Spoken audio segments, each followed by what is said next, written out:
Olá, boa noite, pessoal. Tudo bem? Hoje a gente vai falar um pouquinho sobre o direito empresarial, a revisão para a turma do IBMEC, tá ok? Direito societário, empresarial 2, tá? Vou esperar um pouquinho o pessoal entrar aqui na sala, deixa eu ver. Eu marquei 10 horas, né? Tô entrando aí 15 minutinhos depois, tá? Vou esperar um pouquinho aí para começar a falar. E, por favor, coloquem as dúvidas aqui do lado ou embaixo, né? Aí depende como vai aparecer para vocês. Mas podem colocar as dúvidas aqui que eu respondo, tá bom? Mesmo que você entre depois da transmissão, coloque as perguntas aí porque eu respondo, tá ok? Vou responder as perguntas amanhã, tá? De quem não conseguir assistir e fizer pergunta ao vivo aqui, tá bom? Bom, então convoquem seus amigos aí da sala, tá? É, as outras turmas, eu ainda vou fazer uma revisão para a outra turma de empresarial também, que a prova é depois, né? E de empresarial 1, tá? Também. Tá ok? Então hoje vai ser para a turma de empresarial 2, que a prova é agora na sexta-feira, tá? Então é a turma da manhã. Em princípio, nada impede dos outros alunos também perguntarem, tá? Mas em princípio é direcionado para essa turma que vai fazer a prova agora sexta-feira. Tá ok? E aí, como é que a gente tá? Opa, o pessoal tá entrando, né? Então vou começar a falar aqui sobre os pontos que vão cair na prova, tá ok? Então vejam, vai cair do ponto 1.1 até 1.4. Então, a gente tem na prova espécies de sociedades anônimas, ações, valores mobiliários, depois mercado de valores e CVM, e administração e funcionamento da SA. Tá? Então, os tópicos são esses. Isso representa, na verdade, salvo engano, até o slide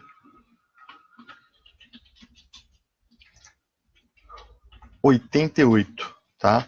Então, quanto ao conteúdo da matéria ministrada em aula, a gente vai até o slide 88, tá ok? Então, ponto 1.1 até 1.4 e slide 88, tá? O slide 88 é o questionário sobre a parte de funcionamento da SA. Ok? Alguma dúvida quanto a isso? Posso seguir? Bom, então vejam. Naquela primeira parte de espécies, tá? O que é importante aí a gente observar? As diferenciações que eu fiz aqui entre sociedade anônima e sociedade de pessoas, tá? Então a gente tratou aqui basicamente daquela diferenciação de sociedade de pessoas e sociedade anônima. Vejo a legislação indicada, tá?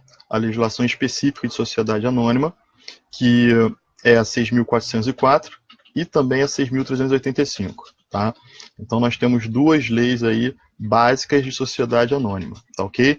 A 6.404 e a 6.385, tá bom? O Código Civil aí fica como legislação suplementar, ok? Bom, então essa primeira parte é muito importante, a questão da responsabilidade empresarial, né, a responsabilidade dos sócios acionistas, né, a diferenciação, como é constituída a SA, a diferença da constituição de uma SA para a sociedade de pessoas, é contratual, através de estatuto, né, aquela diferença que a gente traçou, e também a questão da cessão das ações, né, como funciona a cessão da participação acionária dos sócios de uma SA. Então, dê uma olhada nisso, a gente comentou bastante, falou dos casos, né, falamos da responsabilidade principalmente, da diferenciação, esse é o principal ponto dessa primeira parte, né? A diferença da responsabilidade da sociedade de pessoas e a sociedade de capital, tá ok? E aí a gente começou a entrar já nos dispositivos da Lei 6.404. Então, artigo 1º lá, artigo 2º, 3º, 4º, é muito importante, tá bom? Depois disso, nós falamos um pouco sobre o momento da SA, né, a caracterização da SA como um tipo societário para grandes empreendimentos.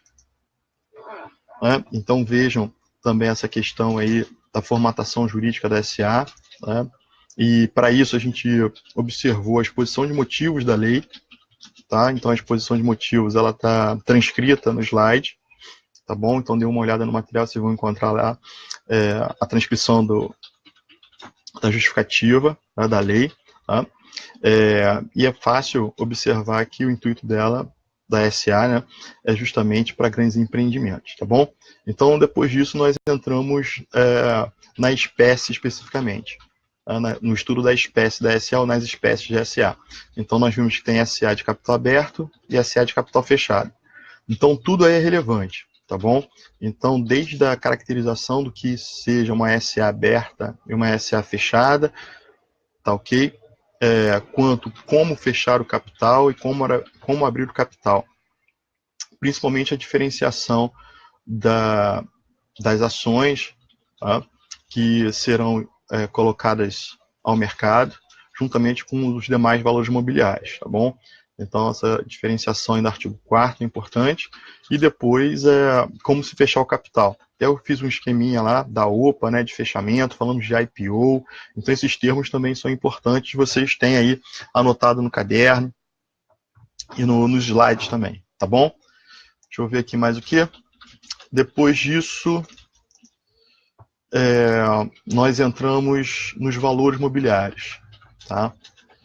Então, entramos nos valores mobiliários e começamos a falar aí de ações, principalmente de ações, né? Primeiro classificamos os valores mobiliários, falamos da diferença de título de crédito para valor mobiliário, falamos da lei 6.385, né, que tem um rol ali de valores mobiliários, e depois entramos especificamente em cada um dos valores mobiliários, começando com ações, e aí vimos as espécies de ações, a subdivisão em classes, quando pode, quando não pode, que tipo de ações existem, né? Vimos que existem ações ordinárias, preferenciais e de fruição, vimos as características de cada uma delas, tá ok? O que é uma preferência, quais são as vantagens que uma preferencial tem, vimos uma espécie diferenciada, né, de preferencial, que é a preferencial especial, né, que é a Golden Share, tá bom?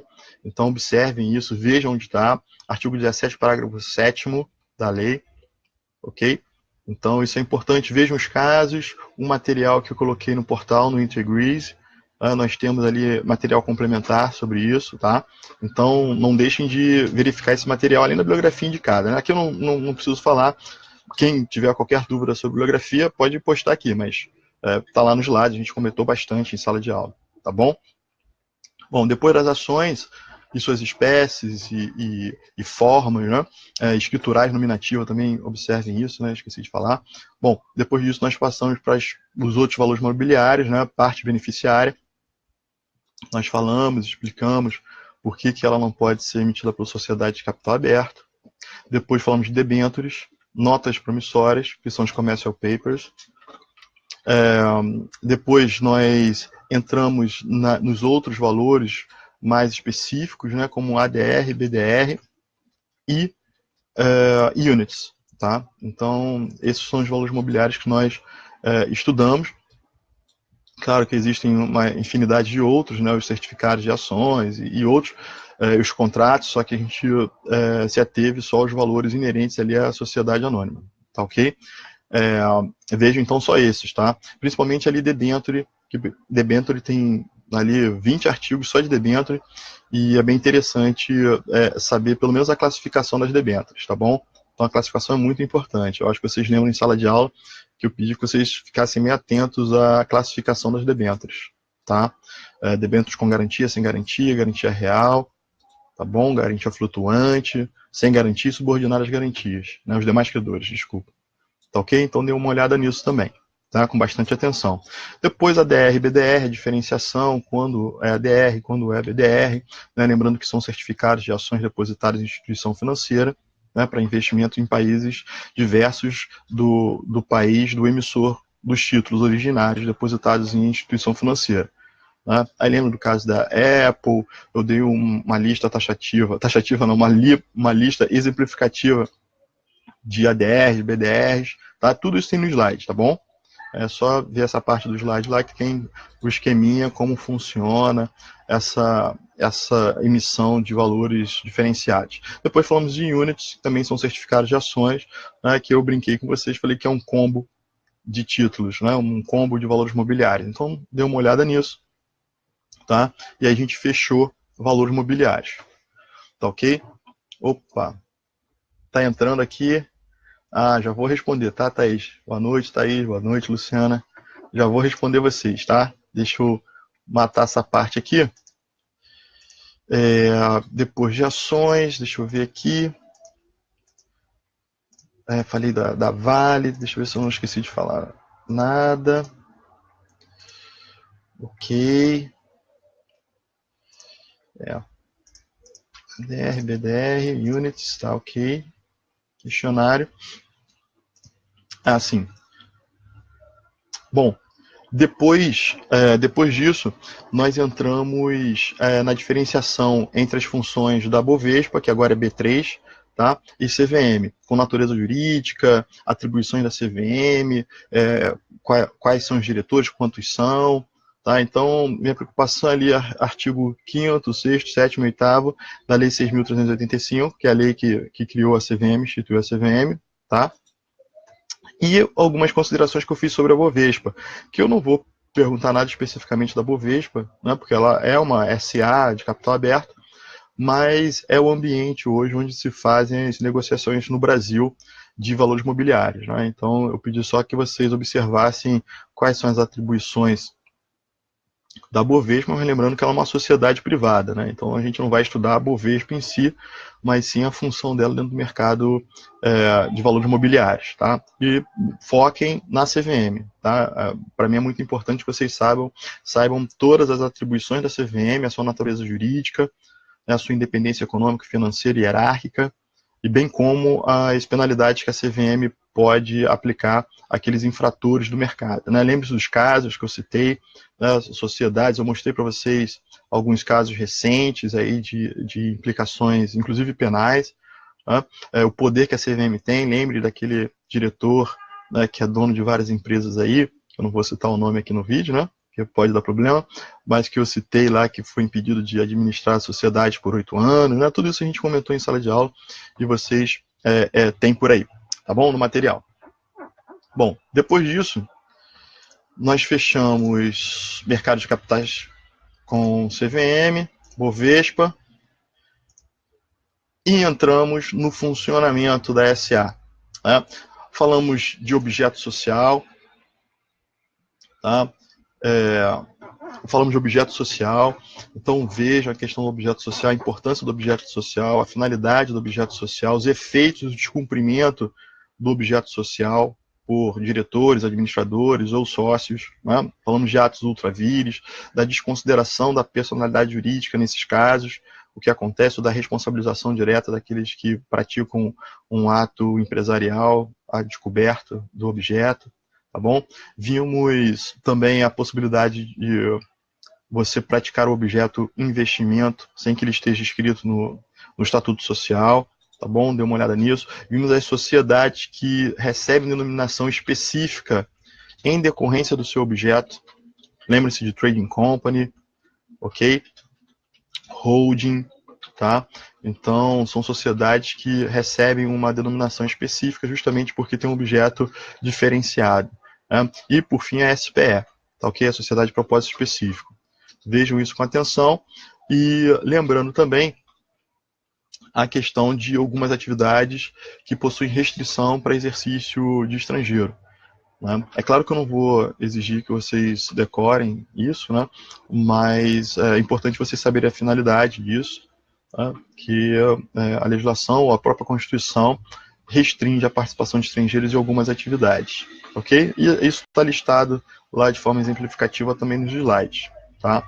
E a gente matou o objeto, depois do objeto a gente foi para a denominação. Tá ok? Na denominação empresarial nós fizemos aquela diferenciação de firma, denominação, como acontece na SA, vimos vários exemplos. Tá? Então dê uma olhada aí em denominação. Esse ponto eu acho que é bem tranquilo, né? Então não tem muito mistério. Tá? Mas vejam os exemplos, vejam como eu citei lá no material de aula, tá? Para que vocês tirem as dúvidas aí antes da prova, tá bom? Se tiver qualquer dúvida, só falar. Tá? Lembrando que a gente explicou aquela questão da expressão designativa do objeto constar do nome empresarial ou não. Tá? Então lembre-se disso, isso é importante.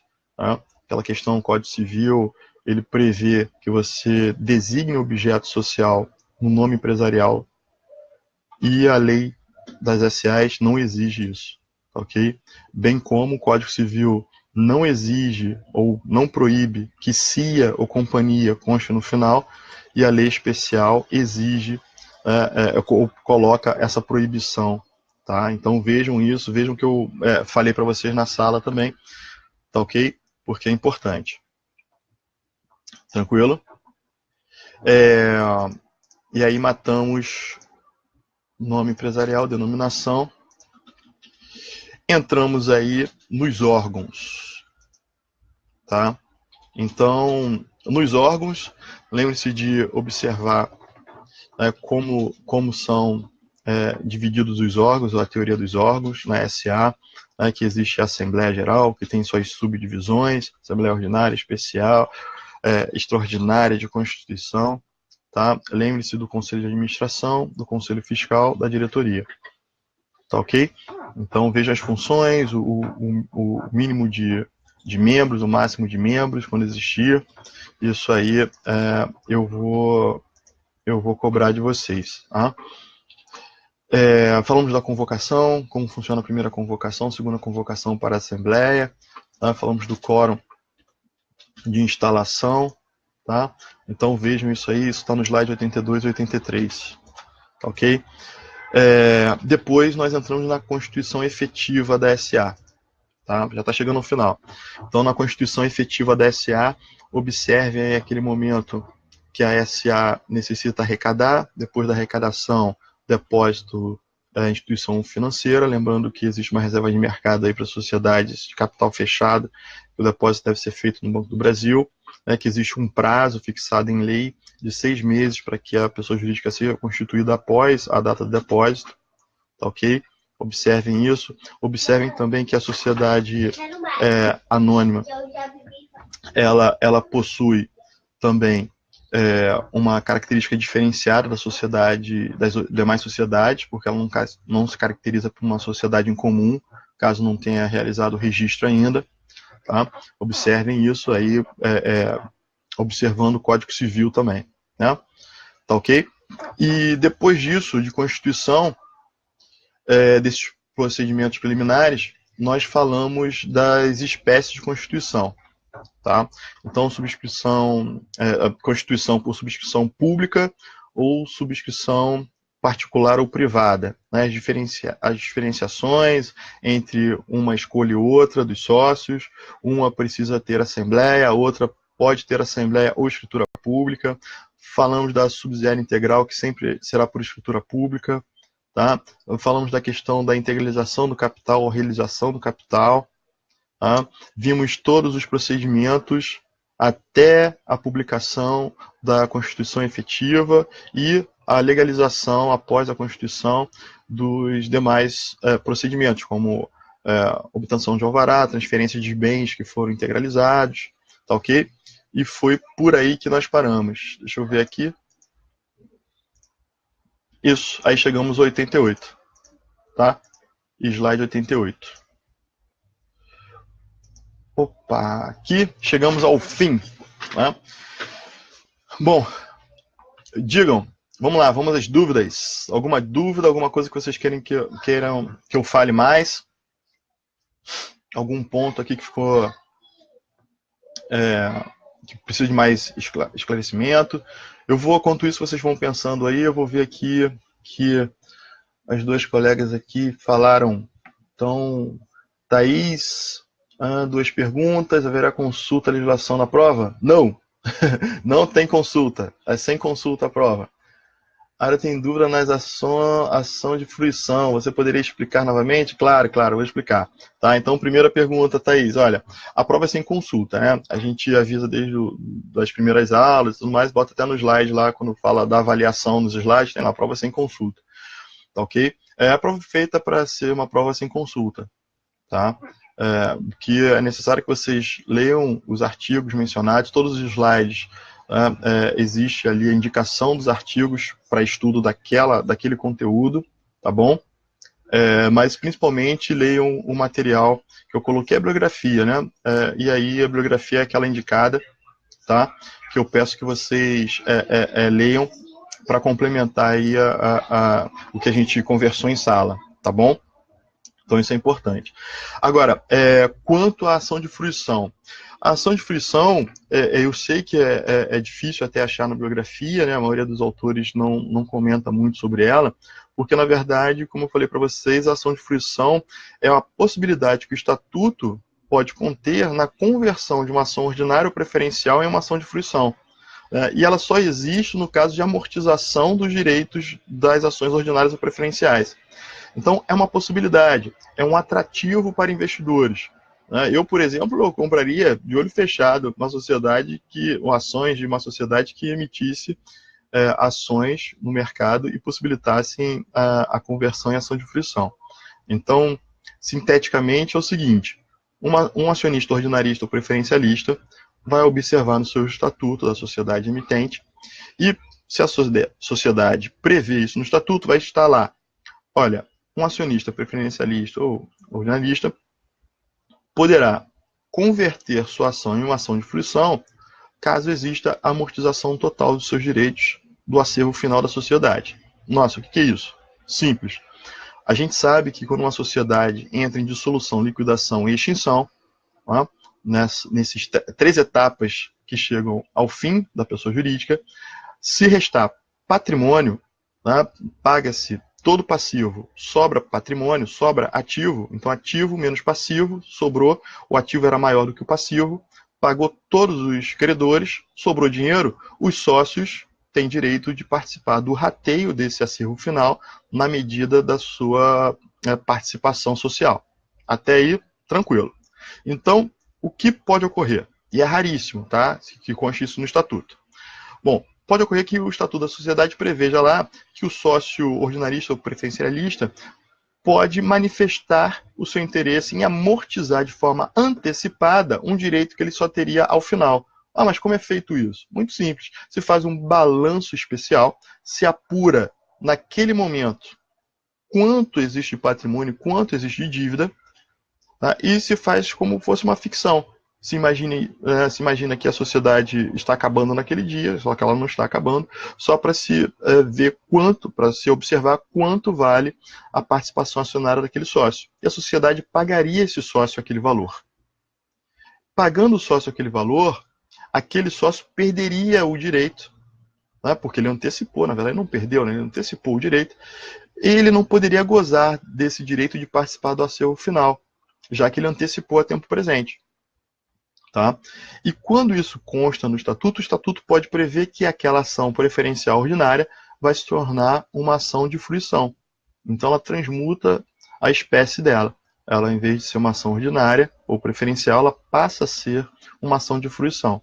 Então a ação de fruição nós podemos conceituar como aquela ação que foi transformada, né? Aquela ação ordinária ou preferencial que foi transformada em ação de fruição porque o sócio antecipou o seu direito, que só teria ao final numa liquidação efetiva da sociedade. Ok? Dê uma olhada nos slides, nas explicações, anotações aí, e a bibliografia vai, de certa forma, especificar. É claro que na sala eu falei de algumas questões práticas, né, alguns exemplos, mas os livros, de certa forma, vão conceituar em um parágrafo. Geralmente eles falam de ação de fruição. Tá?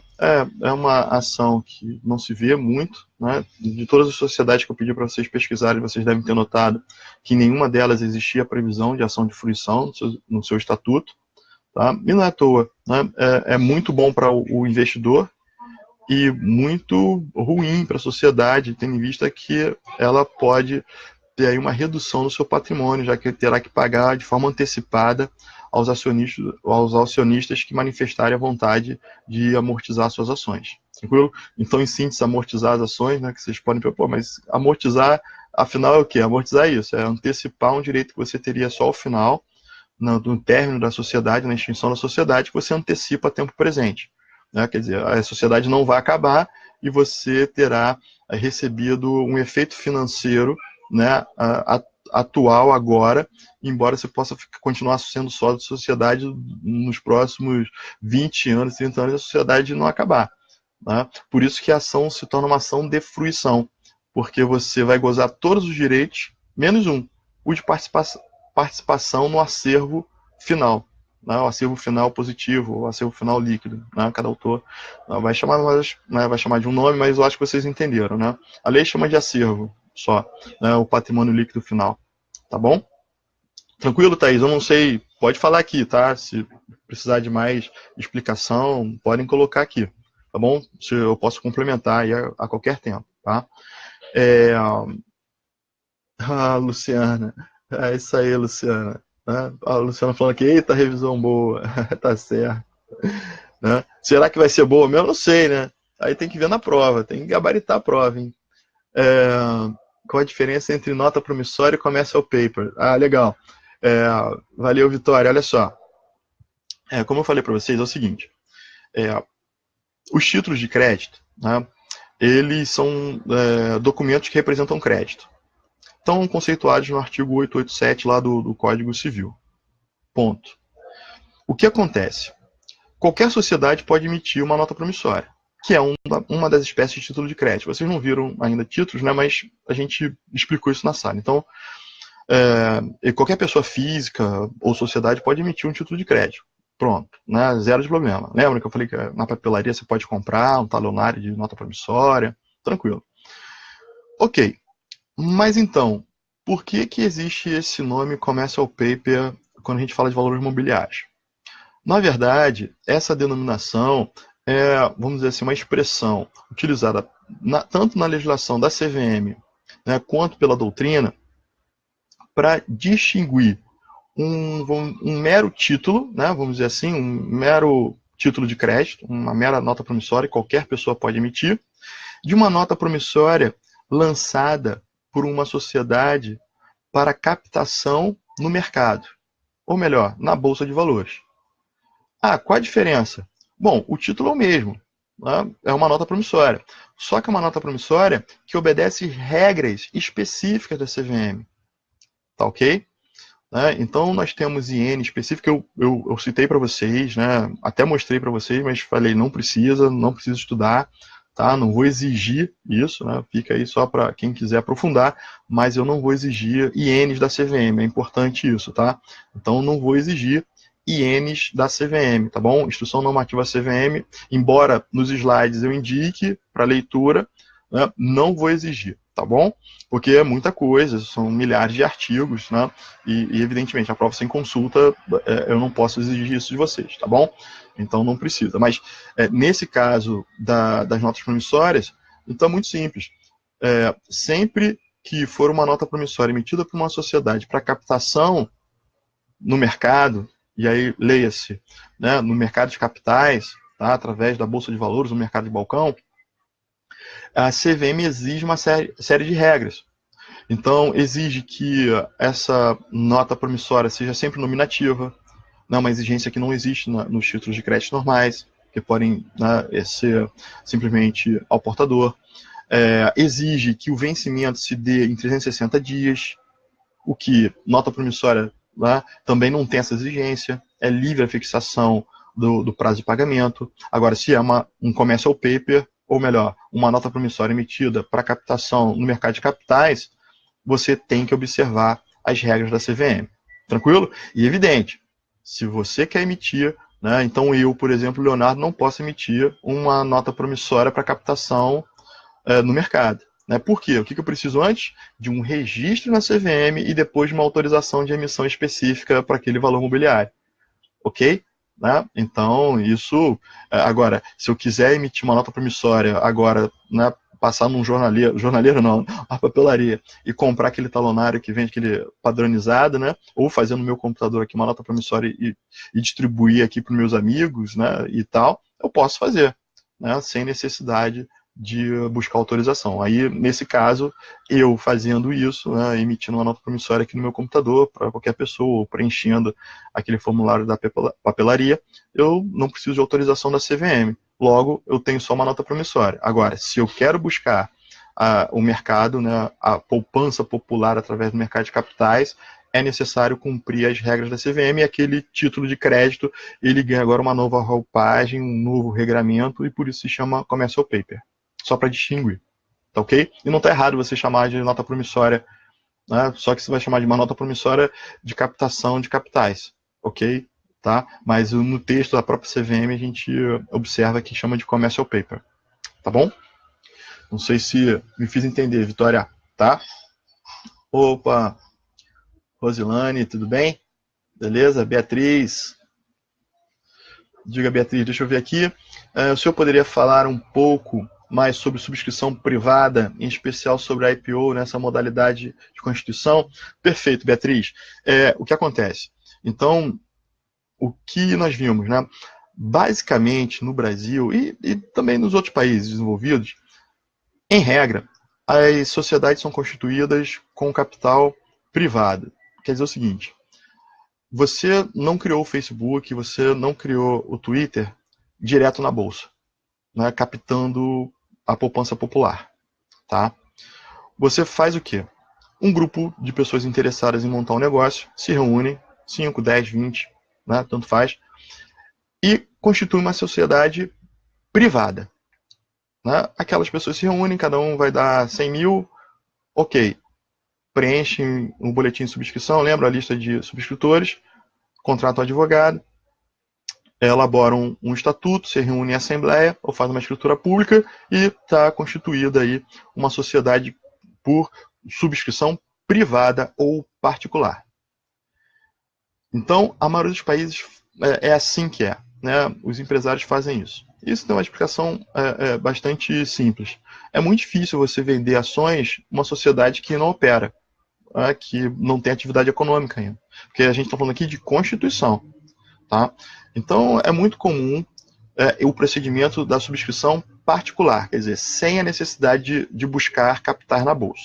Depois que a sociedade está constituída e já está em funcionamento, às vezes há 5 anos, 10 anos, até menos, esses sócios veem necessidade, observam a necessidade de ampliar o capital para implemento da atividade econômica planejada por eles, né, constando de objeto.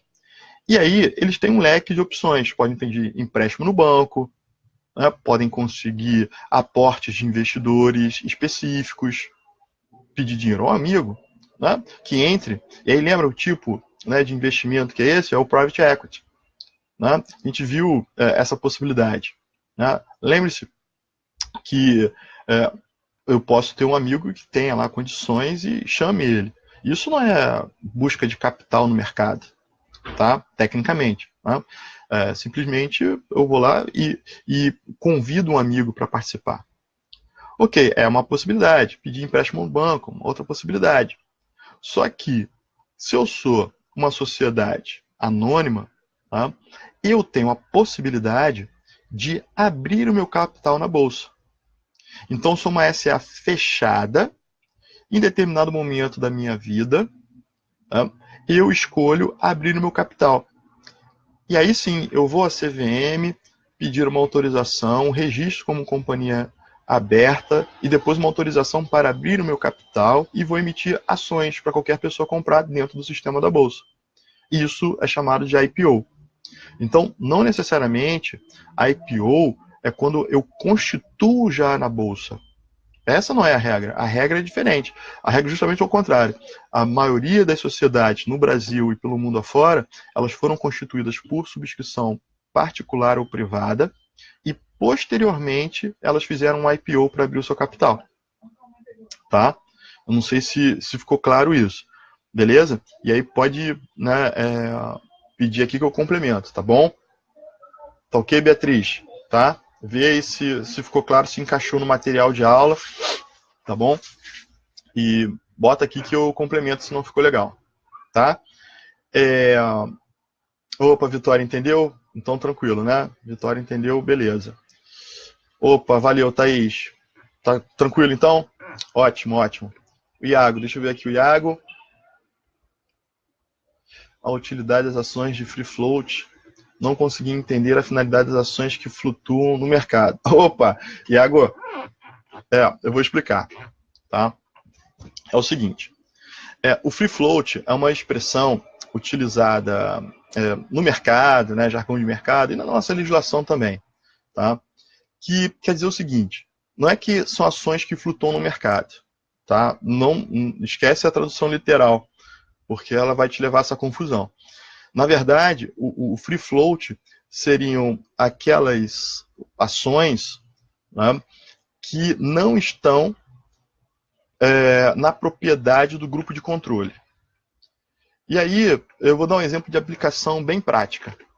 Se uma sociedade quer entrar no novo mercado, lembra que é aquele segmento da Bovespa diferenciado, onde você tem uma governança, ou uma exigência de governança mais aprimorada, com maior transparência, tá? Embora os outros níveis não seja pejorativo, tá? Mas, como eu disse para vocês, há uma busca de alcance desse novo mercado, porque você ganha uma visibilidade maior para investidor estrangeiro, até por uma questão de nivelamento de investimento de fundos, grandes fundos. Tá?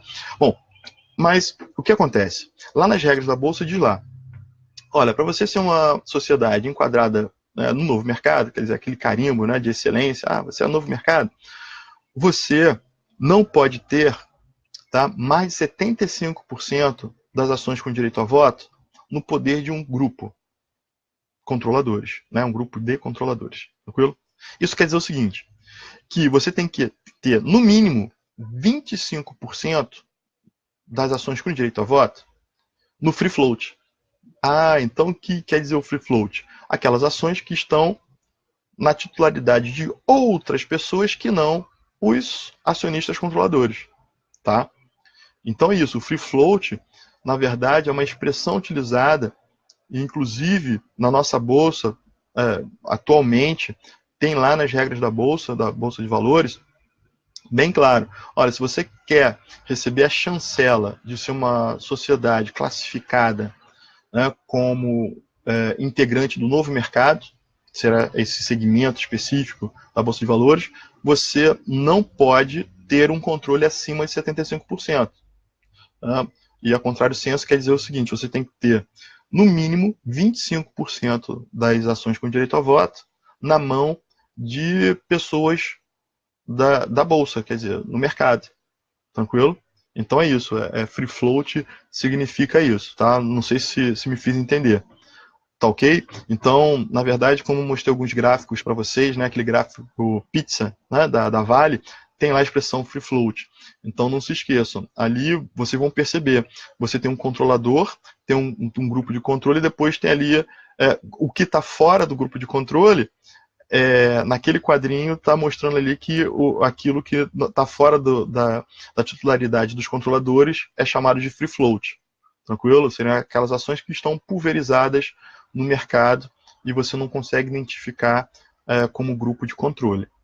Tá? E isso gera maior governança, é por isso que se exige essa pulverização. Né? Lembre-se que eu expliquei até que a Vale ela quer atingir isso, aprovou na sua assembleia, na reunião de conselho também, alterações, reduzindo o número de ações preferenciais, convertendo para ações ordinárias, né, e pulverizando em seguida, né, a participação dos controladores, justamente para aumentar o free float dela e tornar a Vale, né, a Vale SA, numa true corporation, né, que seria uma verdadeira corporação. Aí esse conceito eu conversei com vocês, não vou exigir isso especificamente, mas a gente conversou o porquê disso. Né?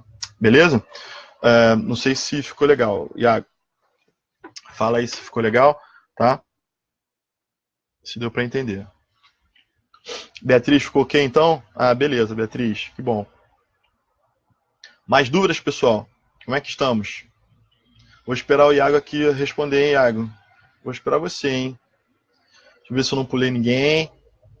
Se eu pulei aí, alguém, por favor, pode falar, tá? Que eu esqueci, não foi intencional.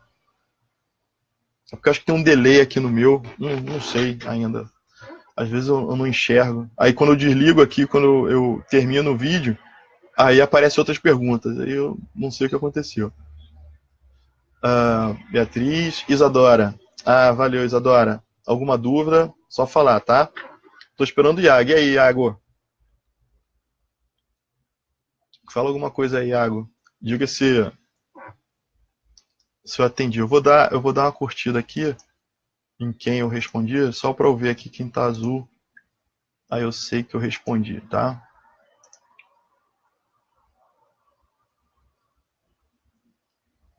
Deixa eu ver. Tá. Beatriz ficou tranquilo mesmo? Vitória. Beleza. Ok, pessoal. Então posso encerrar? É isso mesmo? Vou dar mais um tempinho aí. Estou vendo aqui que a gente tem um número aí legal de presentes em sala. Né? Que horas são? E ó, vai dar 11 horas daqui a pouco. Tá? Enquanto vocês vão observando aí se precisam de alguma coisa. Tá? Tá. O Iago aqui dizendo que tá com problemas técnicos, né?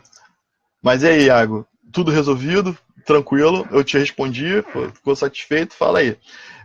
Deixa eu falar uma coisa para vocês.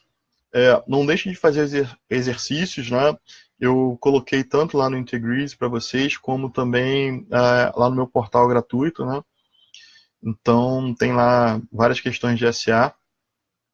Tá? A prova tem múltipla escolha, tem discursiva, então vale a pena fazer uns exercícios, né? Sempre vale. Né? E também ler a bibliografia, né? Tá? E eu não vou ficar citando autores aqui, porque vocês têm tudo ali, né? Agora eu estou me controlando mais no vídeo, né? Eu vou ficar citando autores e tal, e aí pode ferir egos, né? Muitos são colegas ou amigos e tal. Então, depois que eu me percebi, né? Percebi que poderia ir tá criando algum problema, algum impasse, né? Então, mas estão lá na bibliografia, tá bom? Notem. A biblioteca tem, né? Ok? Então não tem muito mistério, não. Essa parte da matéria não segue exatamente a ordem de nenhum autor, especificamente, né? Até aqui esse ponto.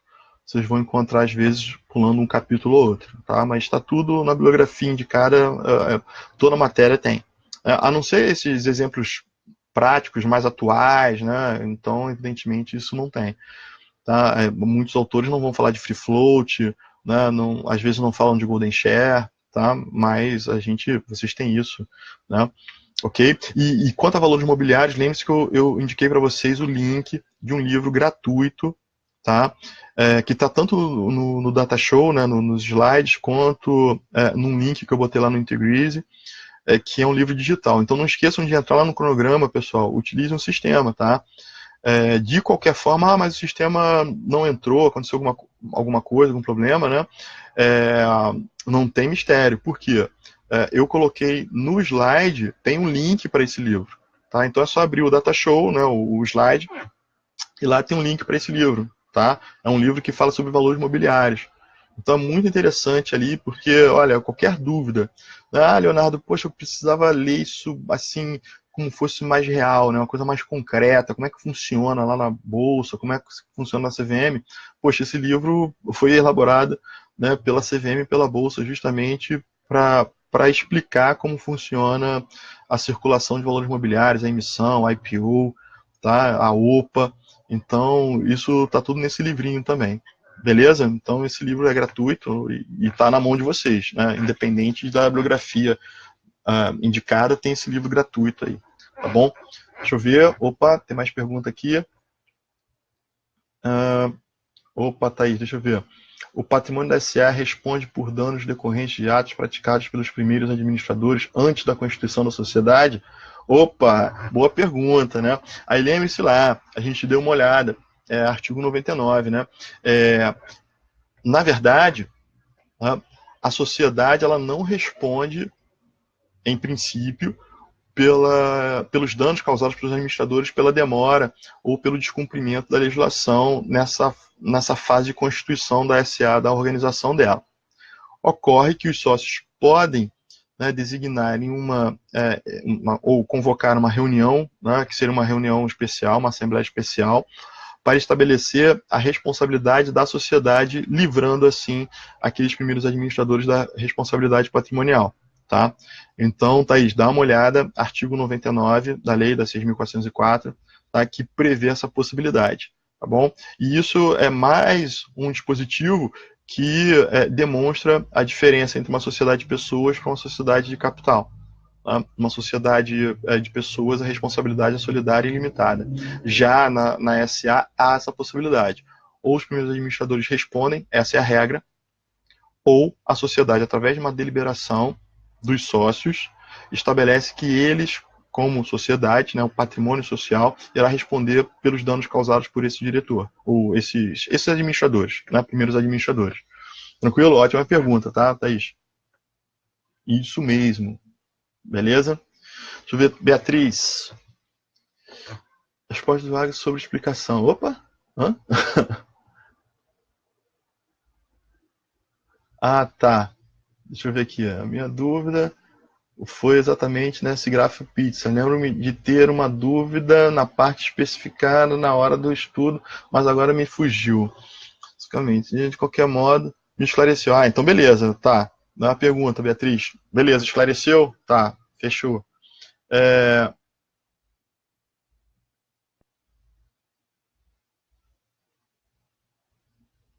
Ah, beleza. Então, Iago, fechou? Tá. Ah, pode ter dado algum tilt aqui. Eu não vi sua resposta, Iago. Ah, tá. Não apareceu para mim não, Iago, mas entendeu. Então, se eu respondi direito aí para você, pelo que eu tô vendo aqui, você falou que tá ok, né? Beleza, beleza. Tá? Aquele gráfico pizza, né? Se vocês notarem, eu acho que a confusão aí, tanto que a Beatriz mencionou como o Iago, é justamente que tá bem pequenininho lá, ações ordinárias e ações preferenciais. Então, você pode passar e achar que é o mesmo slide com números diferentes. Não é. É porque um slide se refere a ações com voto, ações ordinárias com voto, e o outro slide ações preferenciais sem voto. Por que tem esses slides? Porque eu mencionei esses slides, né, e mostrei para vocês. Para deixar bem claro que na SA é possível ter eu investir mais e mandar menos, enquanto aquele que investiu menos manda mais. Tranquilo? Então, assim, naquele gráfico, a Valipar tinha 5% do capital e mandava na sociedade, enquanto o Free Float, né, tinha 96% do capital, 96% do capital investido e não mandava nada. Tranquilo? Né? Então, esse gráfico mostrava isso, tá? Beleza? Então, acho que a confusão vem muito disso. Na sala, eu falei, de repente, vocês não pegaram na época, né, ou não assistiram a sala especificamente, tá? E leva essa confusão, sim. Tá lá embaixo, pequenininho assim, ON, né? Aí no outro lado está PN, tá? Então é isso. E isso, por que eu fiz isso? Para provar, olha, no PN, Free Float está com 96% de PN, quer dizer, investiu, mas não tem direito a voto. Né? Enquanto e a Vale Par está com 0,1% de patrimônio investido. Né? E já a Vale Par, quando a gente vê a ON, a Vale Par manda, beleza? E o Free Float não manda, tá? Então foi para mostrar que quem investiu mais, que foi o mercado, não manda nada, né? Em termos de voto, tá, pessoal? Em termos de voto, não manda nada. E a Vale Park investiu menos, né, em relação ao capital, que manda na sociedade. Tranquilo? Não sei se agora ficou melhor explicado aí aquele gráfico pizza, né, da Vale, tá? Ah, beleza, Iago. Fechou, pessoal? Tá? Então, olha, eu quero desejar boa sorte aí para vocês, tá? Bons estudos, né? Boa prova, não só a minha, como as demais, né? Que começam amanhã, tá bom? Vão dormir, né? Que já são 11 horas, vão descansar, tá? Uma ótima semana para vocês e, de qualquer forma, se tiverem qualquer dúvida, postem aqui, eu respondo. Amanhã eu vou tirar um tempinho para responder, tá? Eu vou ver se eu faço uma outra live para outras turmas, tá bom? Mas eu vou responder vocês sim, tá? A prova de vocês é sexta-feira que vem, a partir das 9h55, né? Acho que é isso, né? 9h55, tá bom? Até meio-dia, tá? A prova sem consulta. E a matéria é essa que a gente conversou. Tem questão múltipla escolha, tem questão discursiva, né? Problema, estudo de caso, evidente, né? E não se esqueçam, o grupo que fez o trabalho pode fazer, vai ter uma questão lá específica, não pode escolher uma questão da prova para deixar de fazer em substituição, não. Tem uma questão específica indicada na prova, né, que é a questão substitutiva, onde quem fez o trabalho não precisa fazer essa questão. Agora, se fez o trabalho e quiser fazer a questão, pode fazer. Né, vai valer a maior nota entre a questão e o trabalho. Tá? Então, existe uma questão na prova que é substitutiva do trabalho. Então, quem faltou, quem não tinha grupo e tal, fica naquele desespero, não fiz o trabalho, menos 2 pontos e tal. Não, na prova tem uma questão para quem não fez o trabalho, não sabia que tinha trabalho, faltou nas aulas, foi o turista, pode ter acontecido N coisas, né? E não no sentido pejorativo, mas pode ter acontecido, o aluno pode não ter ido, não pode ter tido informação por algum motivo, né? E vai chegar na prova, vai poder fazer a prova vai valer 10 de qualquer forma, tá? Quem fez o trabalho e quiser fazer a questão, eu não me oponho, não vejo problema algum, né? Me dá um pouco mais de trabalho, porque eu tenho que saber quanto tirou no trabalho e quanto tirou na prova, e aí na hora de somar, eu somo a nota maior, tá ok? Então é isso, tá? Eu acho que eu respondi todo mundo, né? Deixa eu ver aqui. Respondi todo mundo, pelo menos que está aqui. Tá ok? Então podemos ir? Né? Já são 11h08 aqui. Vocês têm que dormir, né, para estudar, não é isso? Tá bom, pessoal? Então, um abraço, uma boa semana aí para vocês e não esqueçam, né? Dúvidas, coloquem aqui até o dia da prova, eu posso responder, né? No dia da prova não dá para responder, tá? Porque aí eu vou estar em trânsito, tá ok? Então, até quinta-feira, se eu tiver tempo, eu consigo responder. Mas eu acho que amanhã eu vou responder as dúvidas. Tá bom? Quem postar aqui embaixo. Tá? Um abraço e boa noite.